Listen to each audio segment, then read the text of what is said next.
mo yung bigas dito sa ko, parang laon sa Pilipinas. Ito yung bigas dito.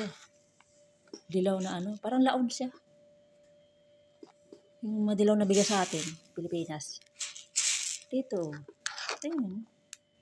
Dito yung bigas dito. Hindi gaya sa Pilipinas na puti. Ito yun. Pag naluto, mahaba siya. Yung bigas dito. Iba yung bigas dito. Basmati. Ito yung tawag na basmati.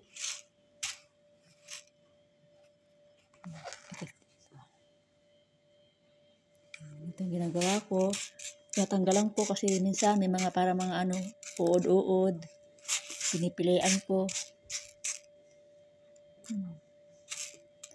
Para sa pagpilian ang bigas dito. Ganito mga dilaw. Saan?